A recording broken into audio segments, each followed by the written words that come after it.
Hello, everyone. Thank you for tuning in to our weekly podcast, Palestine This Week, with me, Nassim Ahmed, and my regular guest, Mouin, Rabbani. Mouin, as always, it's a pleasure to see you again. Likewise, Nassim, and it's always a pleasure to be with you. Yeah, so this week, Mouin, let's begin with a statement by Hamas. We'll focus on Hamas quite a bit this week, specifically related to its position on the two-state solution. And then we'll discuss the countries that have issued statements saying that they will recognize a Palestinian state. So I want to take an historical look at that.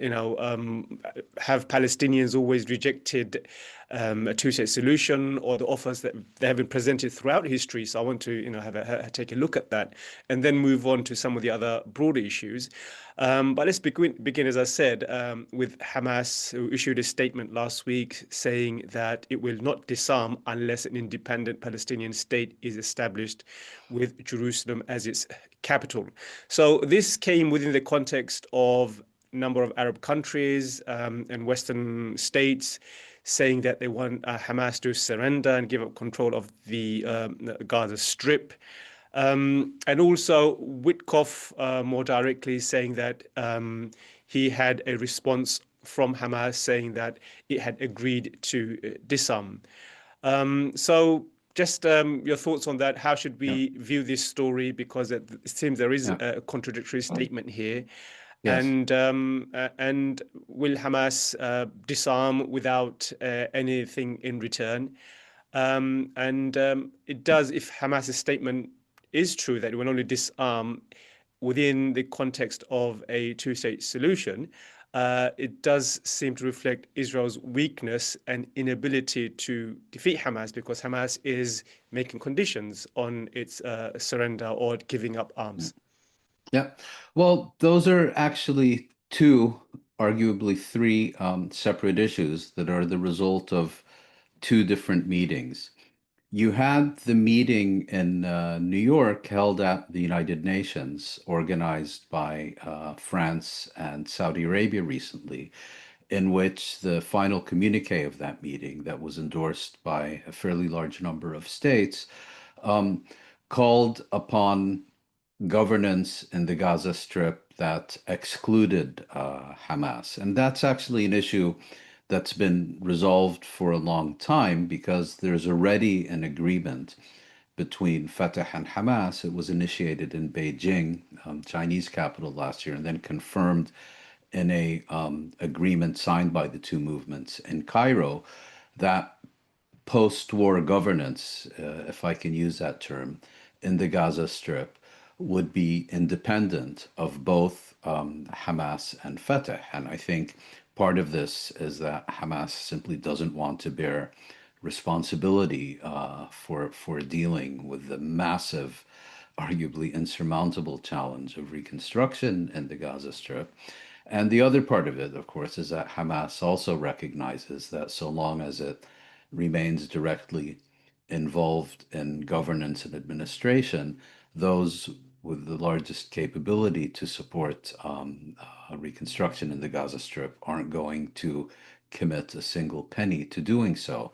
So that's the issue of governance and administration, and Hamas has already agreed not to directly participate in that. What it does insist upon is that any governance structure that is established in the Gaza Strip that excludes Hamas is to be approved by Hamas. In other words, it's calling for consultation and consent rather than participation or hegemony as it's exercised since 2007.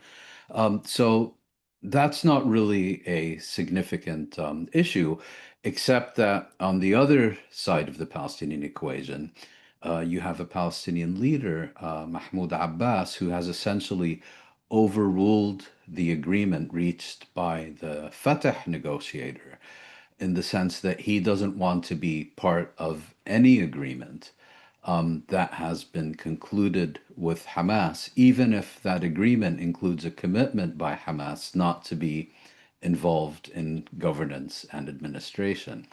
Then there's You could argue it's related, but I tend to view it primarily as a separate issue of Hamas's arms, of its weaponry. And here is there was a meeting between the U.S. envoy Steve Witkoff and families of the Israeli captives who remain in the Gaza Strip, in which Witkoff claimed that he had a commitment from Hamas to disarm in the context of an agreement that would end Israel's genocidal military campaign in the Gaza Strip. And Hamas almost immediately responded that it had made no such commitment and would make no such commitment because these weapons, according to Hamas, are to ensure that it can fight for an end to occupation, and therefore calling for the disarmament of Hamas without taking any measures to end the occupation. Quite the contrary, taking various initiatives and policies that deepen the occupation is, according to Hamas, putting the cart before the horse. And so Hamas's position remains that it will only surrender its weapons in the context of an end to the occupation and the establishment of an independent Palestinian state in the territories occupied in 1967, with East Jerusalem as its capital. And what it has said is at that stage it will surrender all its weapons to the new state. Its fighters will either join the Palestinian security forces or be demobilized, kind of thing we've seen at the conclusion of other anti colonial struggles. But the point here is that Witkoff appears to have either misunderstood or deliberately misrepresented Hamas's position, and Hamas clarified that it has absolutely no intention of surrendering its arms so long as the occupation persists. Mm. What then is Hamas's position regarding the two-state? I mean, I want to focus on this issue in Mhm. this segment because we know Netanyahu has said on a number of occasions that he obstructed the two-state solution. He's opposed to the two-state solution, and it's no secret that he's tried to sabotage and undermine the creation of a Palestinian state. And he's not alone; many other Israeli leaders have done that. And Hamas is always presented as the thorn on the creation of on the two-state solution, that they're the rejectionists and they're the ones who have strongly opposed. We know Hamas has gone through many evolutions, but what is its current position with regards to the two-state solution? Well, I would argue that even if it were correct to say that Hamas, as a matter of principle, always has and always will reject a two-state settlement, that would still not be a legitimate pretext for Israel to refuse to end the occupation or to negotiate arrangements for the establishment of an independent and sovereign Palestinian state. If you look at the period before last year's International Court of Justice advisory opinion that ruled that the occupation is illegal and effectively must end unconditionally, therefore not subject to negotiations, Israel was negotiating with the PLO. And the PLO, of course, is on record for decades endorsing a two-state settlement, has taken initiatives to this, has recognized Israel, has even recognized Israel's so-called right to exist. And it would hardly be the first situation where, a colonial power reaches a negotiated settlement with the chief representative of the colonized, and then you have other movements within the colonized population that reject such an agreement. I mean, you can think of Ireland. You can think of other places where that's been the case. But getting back to your question, Hamas, of course, was established in the late 1980s, not only in the context of the so-called First Intifada, the 1987-1993 popular uprising in the occupied territories, but was also established at a time when the chief representative of the Palestinians, the organization that is recognized by the international community as the sole legitimate representative of the Palestinians, the PLO, had taken a decisive turn towards endorsement of a two-state settlement. It began doing so in the 1970s, but this was formalized during the 1980s, and particularly in the context of its 15 November 1988 declaration of independence, and then put into effect, if you will, in the context of the 1993 Oslo Accords, where it formally recognized Israel and so on. So Hamas, in its origin, was established in significant part in opposition to this, and maintained that its program called for the not only the total liberation of Palestine, meaning the entire territory of the British Mandate of Palestine, including Israel and the occupied territories, but also um, uh, transforming that entire territory into not just a Palestinian state, but an Islamic state. That was its initial position in the late 1980s. And of course, people always refer to the Hamas charter that was promulgated also in 1988. Yes, the Hamas charter contains a lot of nasty things, um, and that should be, of course, recognized and neither dismissed nor minimized. But one also, has to question to what extent Hamas, or for that matter, any other political movement or state, goes and consults its founding document every time it has to make a political decision.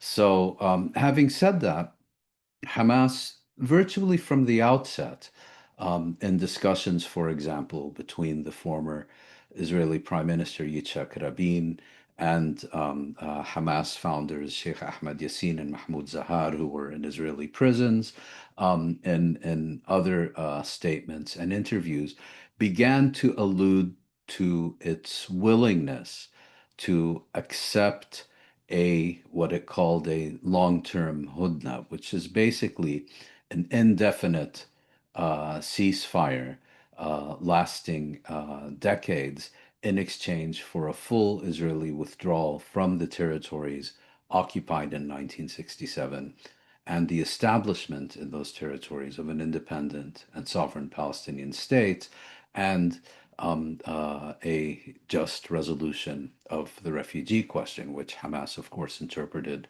in line with relevant international resolutions and practices of implementing the Palestinian right of return for those refugees who do want to return to their original homes.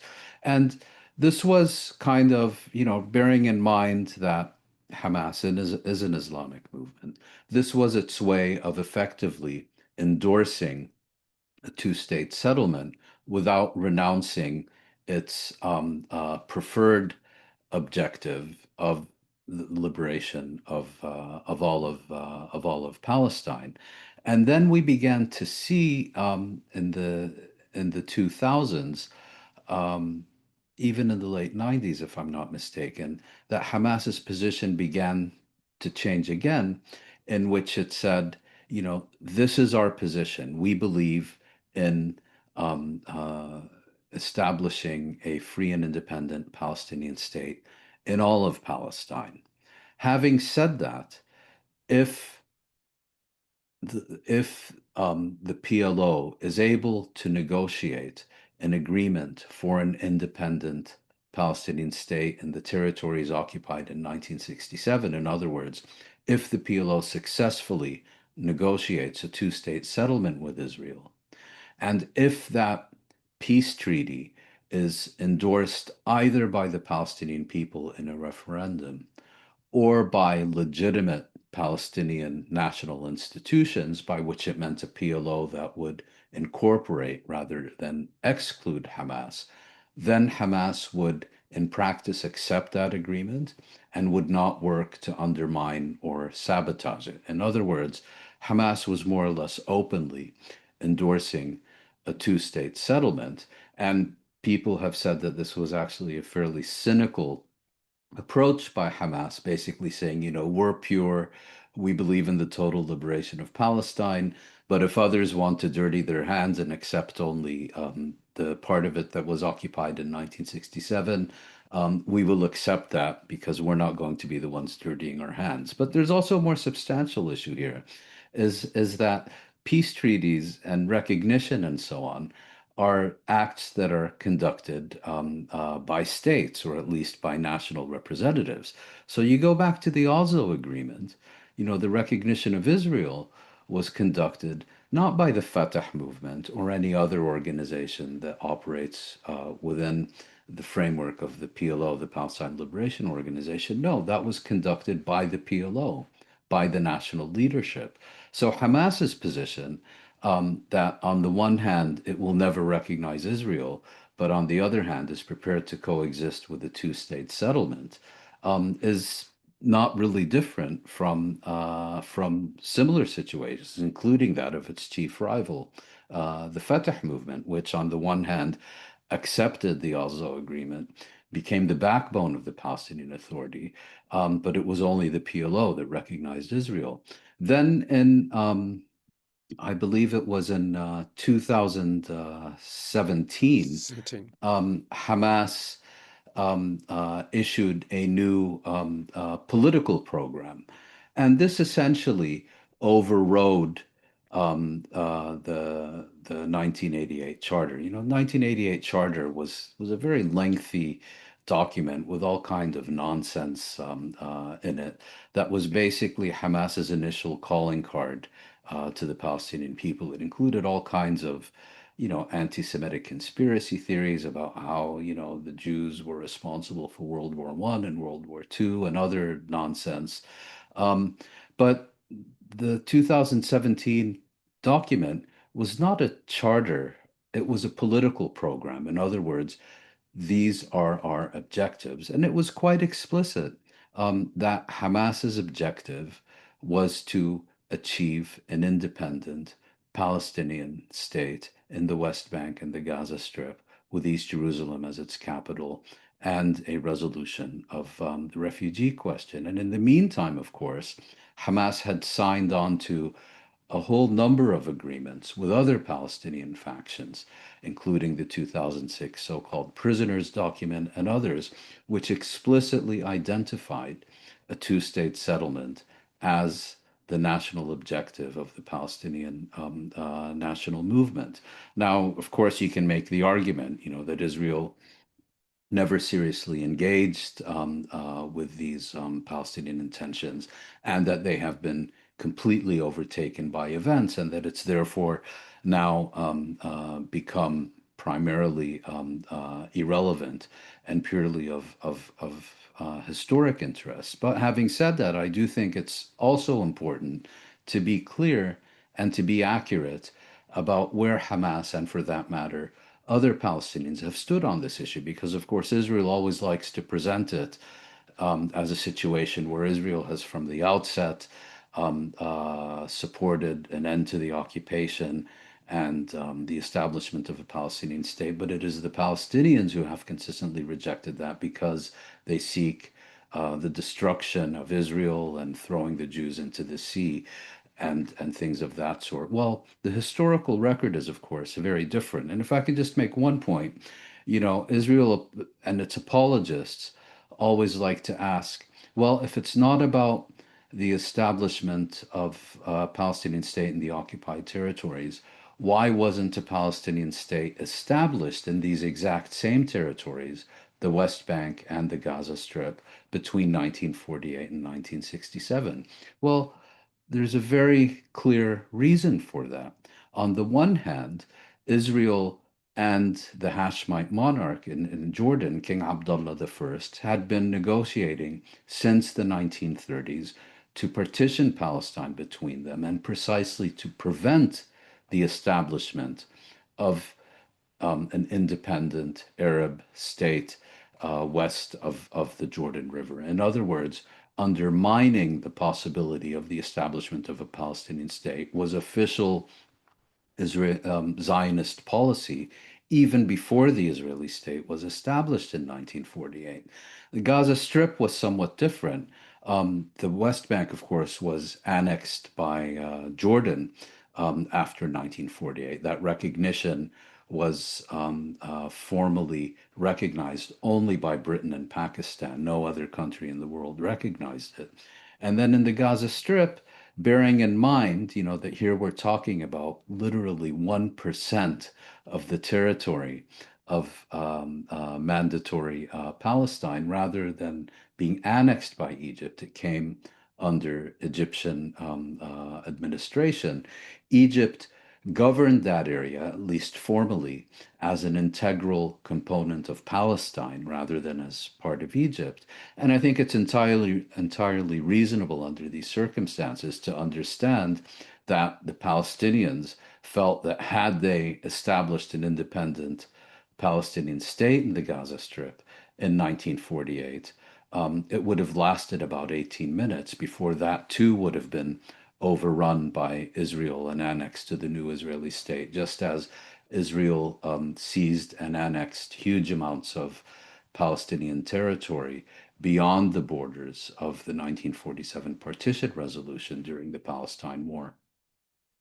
So it seems from what you're saying that if you scratch beneath Israel's propaganda, the Hamas's position really isn't that much different to the Arab 2002 initiative. All the Arab countries have agreed to a two-state settlement with Israel ending its occupation and recognizing a Palestinian state. And if Israel did that, then it would normalize relationship with Israel. So the idea that Israel is surrounded by enemies is a choice by Israel, because Israel does not accept the existence of a Palestinian state, even though that's on the table. It has been on the table for many, many decades, and even Hamas is on board a two-state settlement, from what you're saying. Same as Iran. Iran is on board with a two-state settlement, and should Israel choose that, then all the regional countries would normalize ties with Israel. Well, And it's Israel's choice which is continuing this ethnic cleansing and this genocide, because ultimately one could say that it's Netanyahu and his far-right extremists who want to take over all of historic Palestine and prevent the creation of a Palestinian state. Well, precisely, and I'm glad you mentioned the Arab Peace Initiative.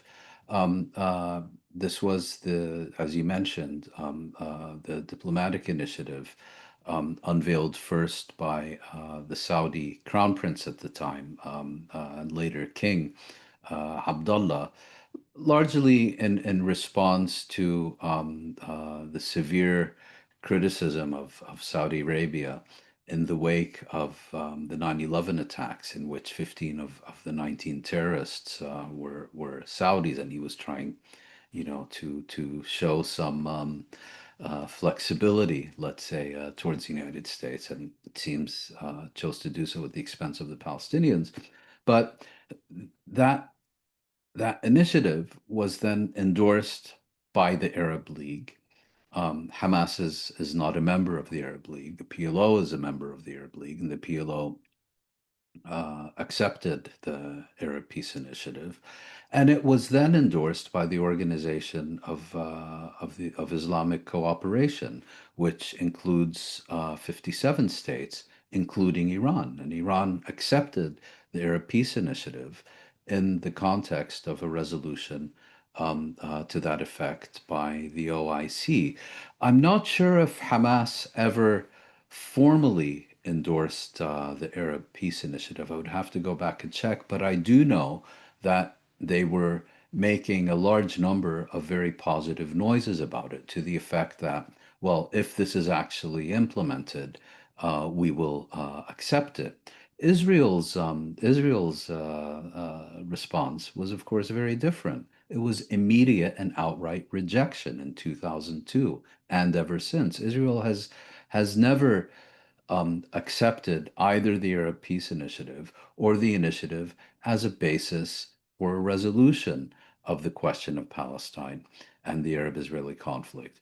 Now, what is Israel's position on a Palestinian state? As I pointed out, it actively colluded with Jordan during the 1940s to prevent the establishment of such a state. There is some evidence that in the immediate aftermath of the June 1967 war, that there were senior figures in, I believe, in Israeli military intelligence who proposed that Israel sponsor the establishment of a Palestinian state in parts of the West Bank and share it with Jordan, basically in order to stave off eventual international pressure to withdraw from the newly occupied territories. To the best of my recollection, that proposal was never endorsed by the Israeli government. And then to get to an Israeli acceptance of a Palestinian state, you have to fast forward all the way to 2000. People often forget that Yitzhak Rabin, the Israeli signatory to the Oslo agreements in 1993, went to his grave in 1995 after being assassinated by an Israeli extremist, never having accepted the establishment of a Palestinian state. It was either him or another Israeli leader saying, that at the conclusion of this process, the Palestinians will have an entity that will basically be under the full control of Israel, in effect, a protectorate. And if they want to call it a Bantustan, a state, or an empire, that's for the Palestinians to decide. Now, during the first decade of the 2000s, there were a number of negotiations and, in some respects, even agreements between Israelis and Palestinians in which Israeli leaders did endorse the principle of a Palestinian state, even a Palestinian state in most of the territories that Israel had occupied in 1967. The problem with that is that the key issue, of course, has always been whether or not Israel would relinquish the territories it occupied in 1967, and only then whether a Palestinian state would be established in these territories. And consistently, Israel insisted on maintaining not only a significant proportion of territory, but also in key strategic locations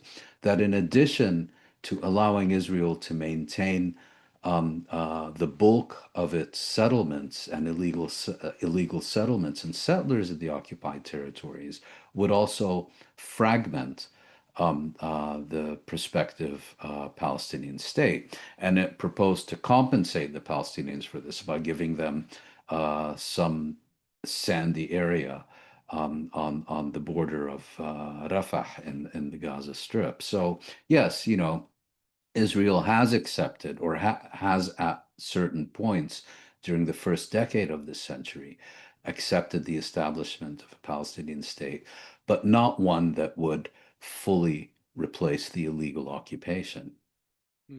And I think further confirmation of what we're saying, which is that Israel will never accept a Palestinian state, is the fallout from the recognition or the announcement to recognize a Palestinian state by the US, France, and a number of other European countries. There's been a lot of pushback against that, and I want to get your thoughts on that.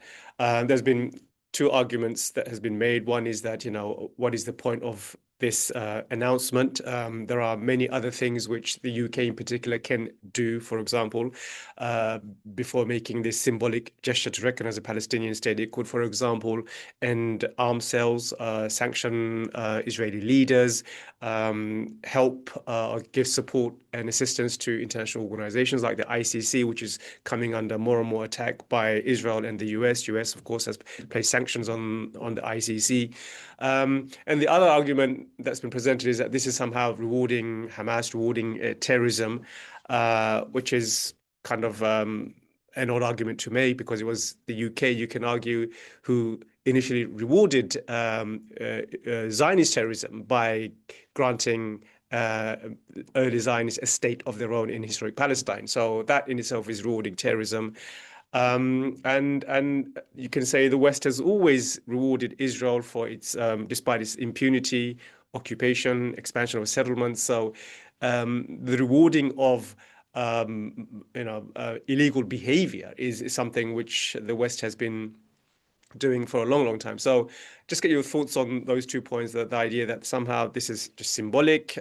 This doesn't really do much. UK, if it was really serious, it could have done more other than to offer this symbolic gesture. And also this idea of rewarding terrorism, knowing full well that, Mm. early Zionists were themselves were regarded by the MI6, MI5, British intelligence as the biggest threat to British interest in the Middle East. Yeah. If I could just make one more point regarding our previous discussion before responding to your question, because many people will respond and say, well, didn't Ehud Olmert offer Mahmoud Abbas a state in 2008? And didn't Ehud Barak offer the Palestinians a state in 2001? And didn't Bill Clinton offer the Palestinians a state in Camp David and in 2000? I'm going to ignore Camp David for a moment because there was never a comprehensive offer that the Palestinians rejected, and Clinton's claims to that effect can be easily dismissed with reference to the documentary record. Clinton then published the Clinton parameters in December of 2000.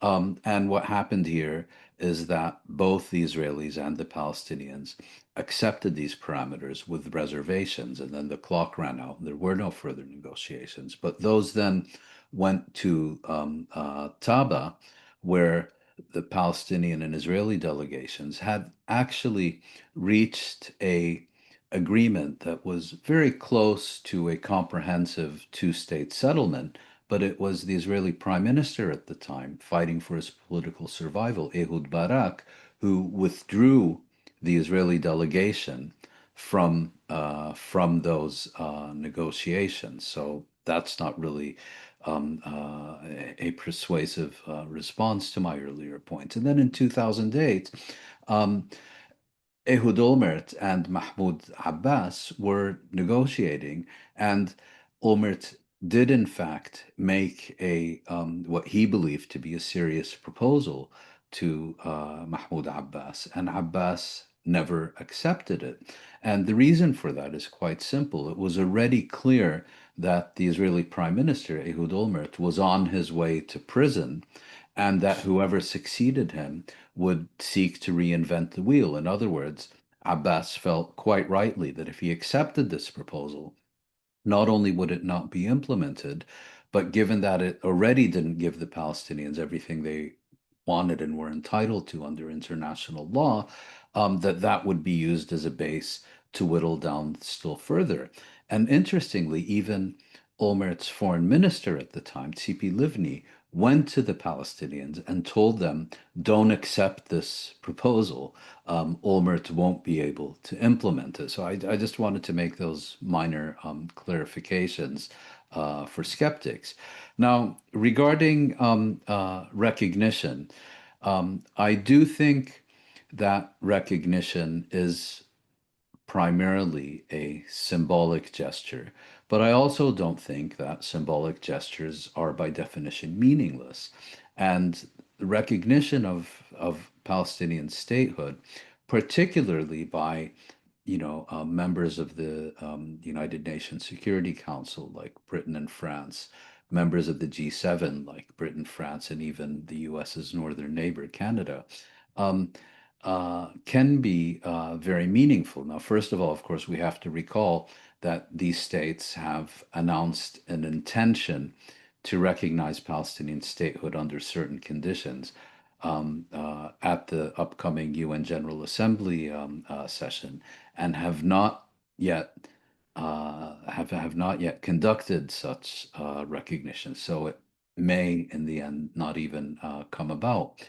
But more importantly, when you're in, as you suggested, Nassim, when you're in the middle of a genocide, and now also in the midst of a dramatically escalating famine, and you respond to this with a symbolic gesture, while at the same time refusing to take meaningful, concrete actions that address a situation on the ground in which lives are being lost literally by the hour, if not the minute, then I think people are justified in viewing this as kind of a diversion, as kind of a shiny object to divert people's gaze from the policies of these governments that are enabling the genocide and the famine on the ground. I'm talking about things like, continuing arms deliveries to Israel,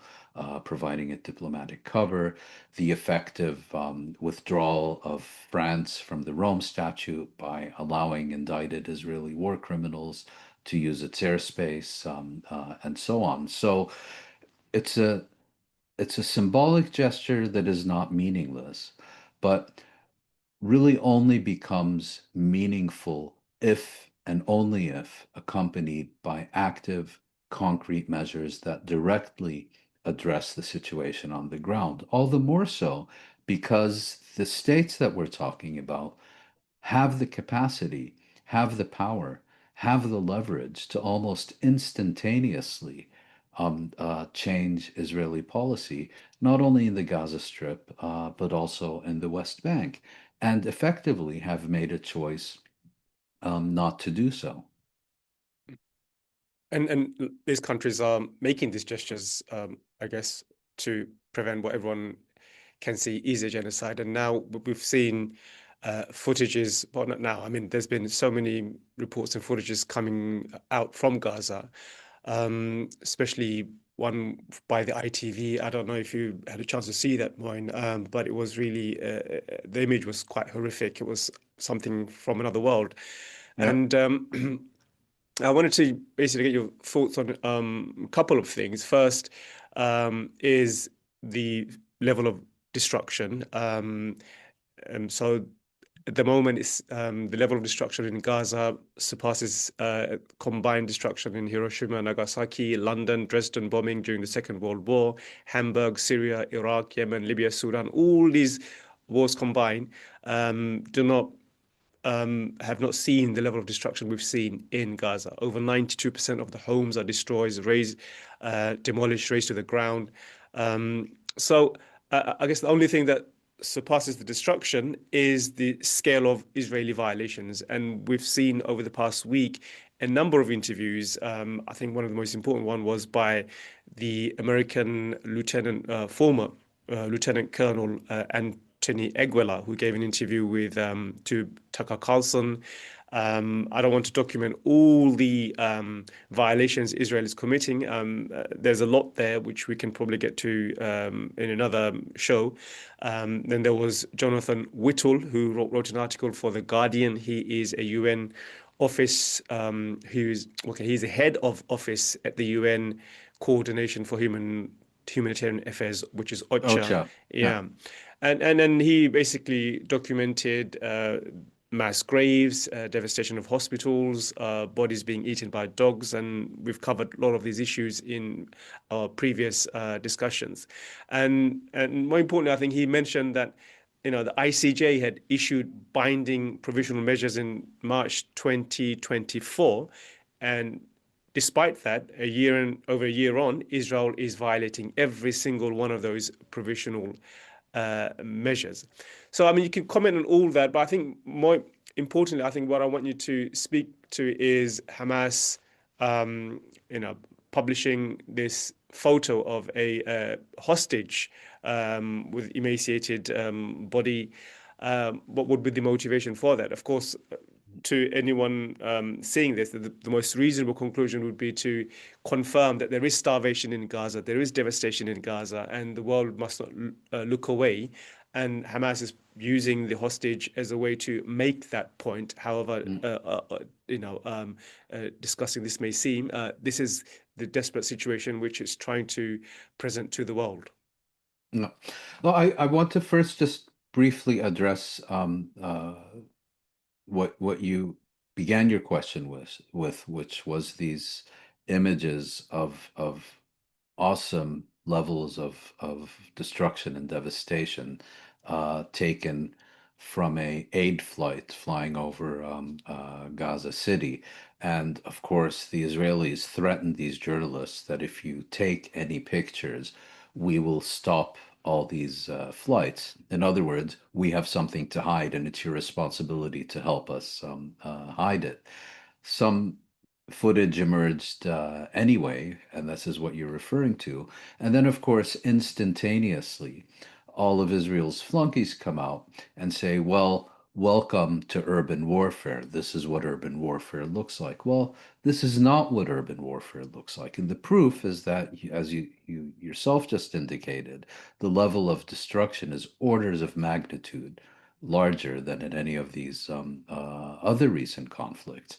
Now, if there had been, street to street, house to house, room to room fighting in every square inch of Gaza City between the Israeli military and Hamas, then perhaps, a case could be made for at least much of this destruction. But what we're dealing here with is not destruction that results from combat. What we're dealing here is a policy of the systematic destruction of all standing structures in the Gaza Strip after Israel has taken control of those areas, and during which Israel is sufficiently confident that there is no military threat to its forces, that it can call in civilian contractors in their D9 bulldozers and begin to knock these structures, apartment buildings, houses, stores, mosques, hospitals, whatever, schools down one after the other, after the other, after the other. So we're talking about a policy of premeditated, systematic destruction that has nothing to do with urban combat. And for all these Israeli flunkies to basically turn around and say, well, this is what urban warfare looks like. No, that's not what it looks like. And here we're not even talking about urban warfare. Now, regarding these images of emaciated Israeli captives, quite clearly, it's an effort at psychological warfare by Hamas, and in my view, directed primarily at Israeli public opinion more than anyone else. And the message it sought to send is basically you think you can starve the Gaza Strip and affect only Palestinians? Well, here's one of your captive soldiers. He's not eating either, and look at how much weight he has lost. It backfired in the sense that the Hasbara Symphony Orchestra, one tap from its conductor, and immediately, simultaneously, in unison, oh, look, Hamas is deliberately starving the hostages to death. You want proof of starvation in Gaza? This is the only proof you have. Well, of course, there's no evidence that Hamas is withholding food from this individual that it has available and is giving to others. It's quite clear, at least to me, um, that this captive soldier is emaciated because, in contrast to previous videos in which these captives appeared in, they're now rapidly losing weight, not because Hamas has decided to starve its main bargaining chip to death. I mean, it just doesn't make sense. But because the food that is required in the Gaza Strip is no longer available. Are they giving him more than they otherwise would be, or less?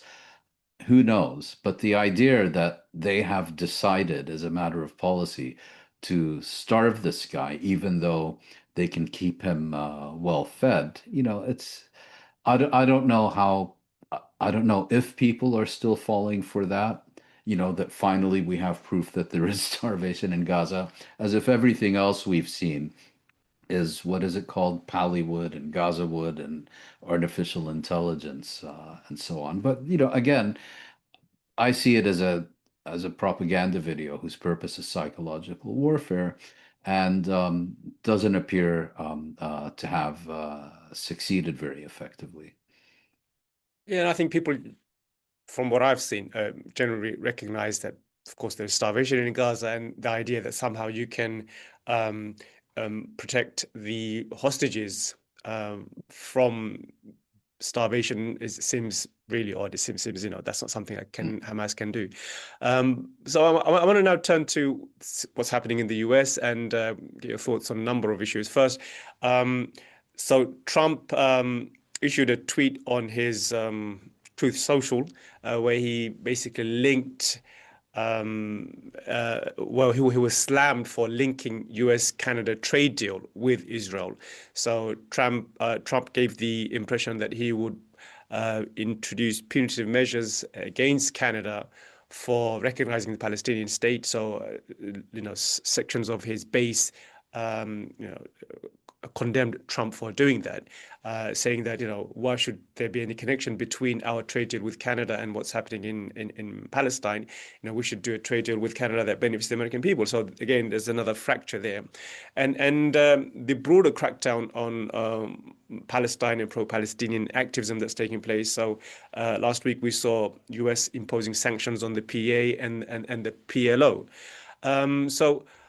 Just comment on those and mm, why is the mm, US sanctioning? It seems it's against US interest again. The first mm. is on so many issues, America seems to take a position that is always that it always serves Israeli interest and not American interest. And Mm. throughout history, if you look at a relationship between allies, you'd see that when allies disagree, the dominant power always has its way over the weaker power. But in the case You of would think. Israel-Palestine, the weaker power supposedly always seems to call the shots, and everything seems to always go in favor of the weaker power.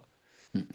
Yeah, I mean, America, the movement that claims to be America first is now subordinating the American interest to Israeli priorities, and in this case, basically threatening not only Canada with a worse trade deal, but threatening Americans that they're going to get a worse trade deal than this administration could otherwise have negotiated with Canada because of Israel. There was a lot of criticism, not from Democrats or leftists, but from within the personality cult, from within the MAGA base, and Trump was forced to retract that threat the next day. This would be bizarre under even normal circumstances, but the U.S. is not a normal country, and this is not a normal leadership. The U.S., we have to repeatedly remind ourselves, is governed by a personality cult. Um, uh, it's governed by a movement that claims to subordinate any and every consideration, any and every norm, international norm and value that this state has already accepted, that claims to subordinate every existing treaty and law that the state has already committed to. It will subordinate all that to what it calls America first. And this is what the members of the cult have bought into. That's how Trump got into power. Now he's in power. Um, these people are discovering that actually it's not America first. It's only America first when Israeli interests are not at stake. When Israel comes into the question, it's actually Israel first and America second. And this was so obviously transparent in the Canada case you're mentioning, um, uh, that you had important members of the personality cult rebelling. And Trump was forced to backtrack. On the other issue, this is again a U.S. response to the Franco-Saudi organized conference on a two-state settlement that was held at the United Nations last month.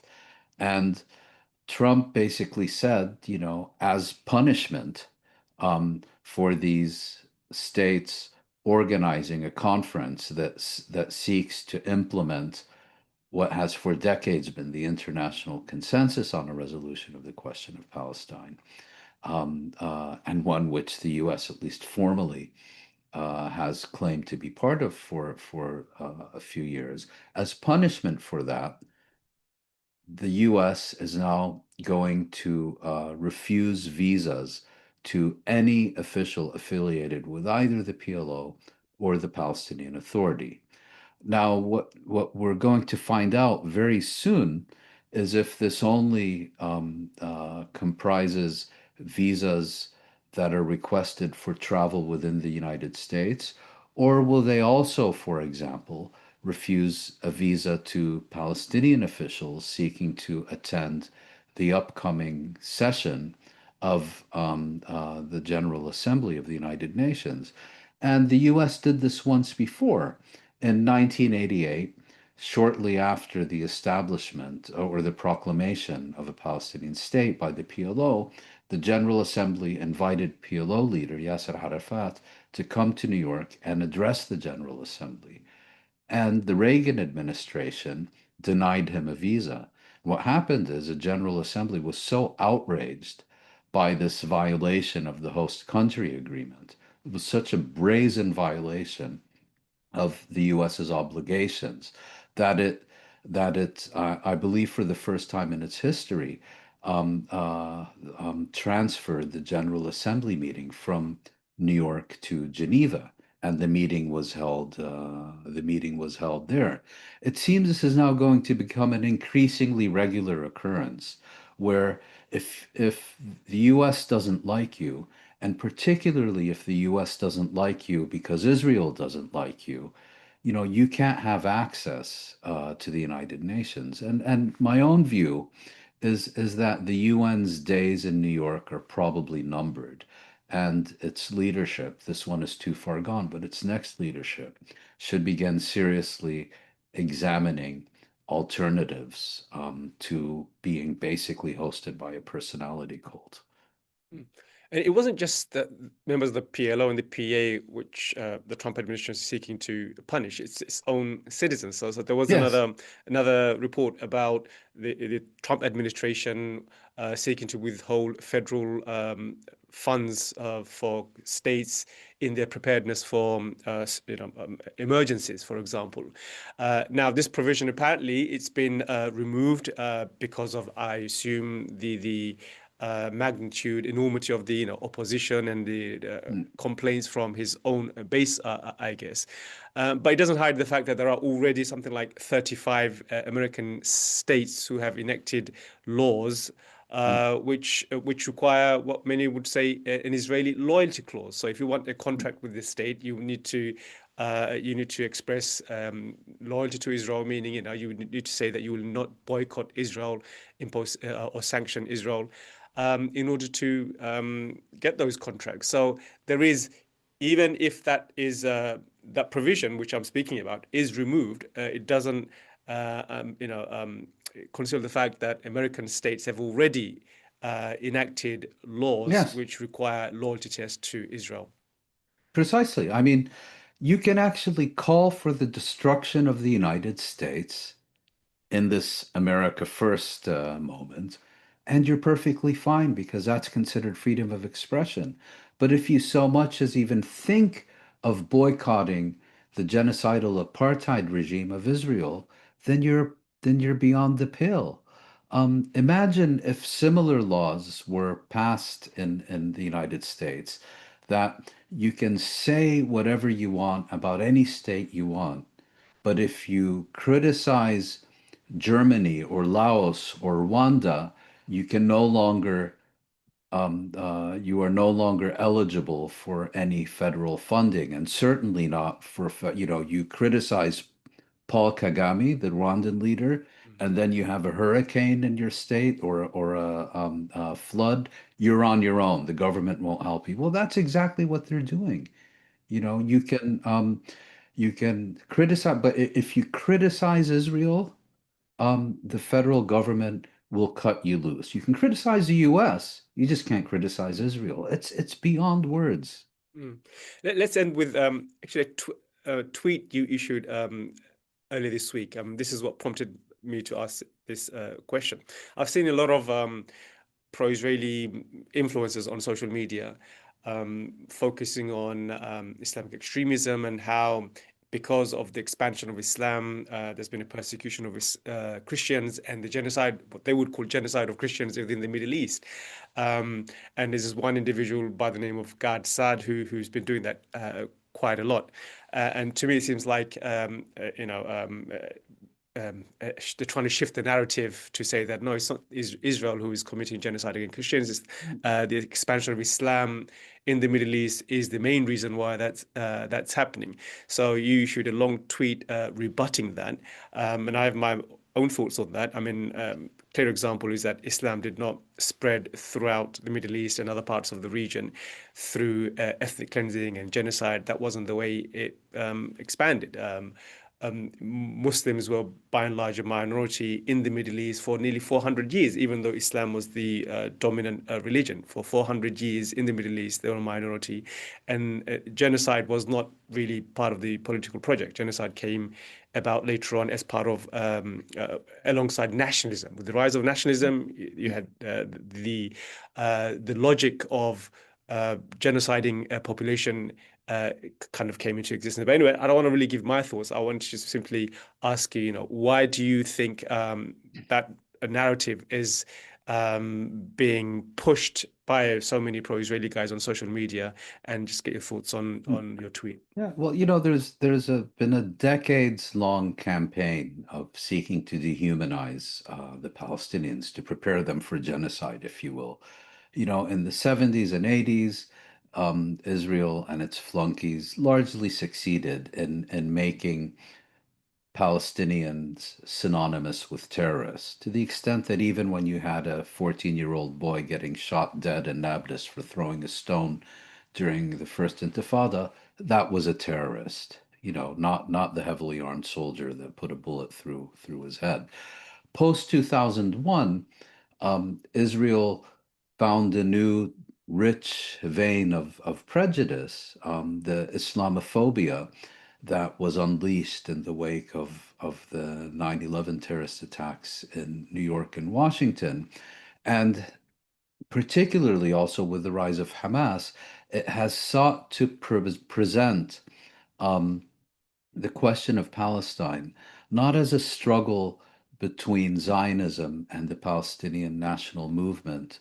It's not a colonial conflict over land, but they have, as they present it, but the Palestinians are basically Muslims, and the reason we have this conflict is because of Islam. It has nothing to do with Zionism. It's nothing to do with Israel. It's nothing to do with the Palestinian people. It's because of Islam, and they present Islam as kind of this living organism, with a mind of its own, that is undifferentiated, as you suggested. Nationalism doesn't exist. None of these other factors exist. There's only Islam. If a Kenyan Muslim, or a Peruvian Muslim or an Algerian Muslim does anything, they're all kind of acting as tentacles of this centralized organism named Islam. It's actually the mirror image of anti-Semitism in the 19th and 20th century, where the Jews were engaged in a coordinated, concerted, premeditated effort to take over the entire world. Well, now it's Islam and the Muslims who are doing exactly the same thing. So, if a Muslim flees Syria, and lands on a Greek island after surviving a journey in a rubber dinghy, it has nothing to do with fleeing conflict. It's because Islam is trying to take over the West.